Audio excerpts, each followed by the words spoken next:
Assalamualaikum warahmatullahi wabarakatuh. Perkenalkan, nama saya Khofifah Rizky dari absen 5. Dan saya Dinda Putri Maulidia dan absen 6. Sini kita ingin presentasikan tentang PKWU. Yang pertama kita akan membahas definisi yang akan dibacakan oleh Dinda. Definisi: guci adalah tempat menyimpan air di dapur yang dipergunakan sehari-hari untuk kebutuhan memasak orang zaman dahulu dalam arti tertentu. Guci merupakan simbol keindahan. Yang kedua adalah sejarah. Sejarah guci Mesir.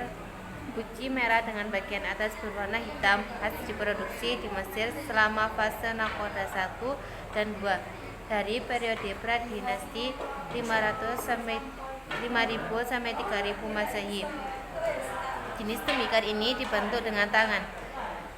Kedua adalah sejarah guci Tiongkok.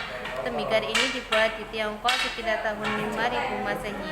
Beberapa artefak perlengkapan makanan dari tembikar yang ditemukan di wilayah antara Guangzhou dan Yangtze. Diketahui alat-alat tersebut dibuat oleh masyarakat pertanian. Ciri-ciri kedua guci tersebut. Ciri-ciri guci Tiongkok. Ciri khas keramik dinasti Qing antara lain ditunjukkan dengan warna yang lebih cerah, sedangkan tema-tema lukisan menjadi semakin rumit. Keberhasilan penting seniman periode ini antara lain penemuan warna glasir yang semakin bervariasi. Ciri-ciri guci Mesir. Ciri khas guci Mesir adalah metode produksi baru yang berkembang seiring berjalannya waktu, tidak sepenuhnya menggantikan metode lama, melainkan memperluas khasananya, sehingga pada akhir setiap kelompok benda memiliki tempat pembuatannya masing-masing.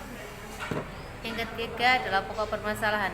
Pokok permasalahannya ada pada guci Mesir adalah pada warna yang diberikan karena dalam guci Mesir tidak memiliki banyak warna, hingga warna merah yang dihasilkan dari batu bata merah dan juga warna krem dari bahan baku tanah liat.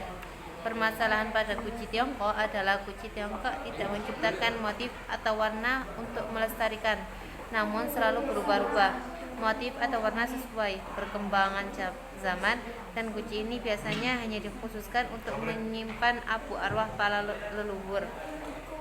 Kondisi perekonomian Tiongkok. Perekonomian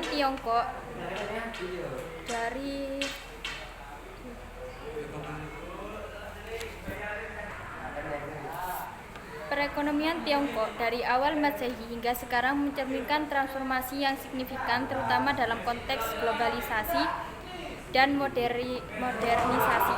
Awal Masehi hingga abad pertengahan, pada periode ini Tiongkok dikenal dengan sistem pertanian yang kuat, jalur perdagangan seperti jalur sutra, produk-produk seperti sutra, keramik, guci, dan rempah-rempah menjadi komoditas penting. Abad ke-19 dan awal abad ke-20, Tiongkok mengalami krisis ekonomi dan politik akibat koloniasi dan perang. Namun pertumbuhan industri mulai terjadi dengan masuknya investasi asing. Era reformasi di bawah kepemimpinan Deng Xiaoping, Tiongkok memulai revolusi ekonomi yang mengarah pada liberalisasi dan pasar terbuka. Ini mendorong pertumbuhan pesat dan Tiongkok menjadi salah satu kekuatan ekonomi global. Seperti ini gambarnya.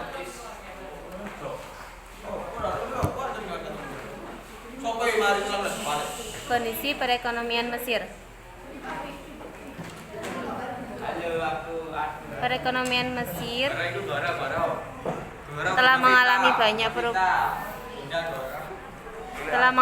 perubahan sejak awal abad ke-20 hingga sekarang. Pada abad awal ke-21, ekonomi Mesir diakomodasi oleh pertanian, terutama kapas yang menjadi komoditas umum untuk ekspor. Sektor ini sangat irigasi. Memasuki tahun 1970-an, Anwar Sadat menciptakan kebijakan Open Door Invita yang membuka ekonomi dan privasi. Era ini menyaksikan pertumbuhan sektor jasa dan pariwisata yang signifikan. Sejak awal 2000-an, Mesir berupaya mengurangi ketergantungan pada sektor pertanian dan meningkatkan tantangan tetap ada, termasuk inflasi, pengangguran, dan ketidakstabilan politik, terutama setelah Arab Spring 2011. Mesir berusaha memperkuat ekonomi melalui berbagai reformasi, investasi infrastruktur, dan meningkatkan sektor gas alam. Meskipun ada kemajuan, tantangan struktural dan sosial ekonomi masih mempengaruhi stabilitas dan pertumbuhan perekonomian. Gambar Guci Mesir seperti ini. Sekian presentasi dari kami. Assalamualaikum Assalamualaikum warahmatullahi wabarakatuh.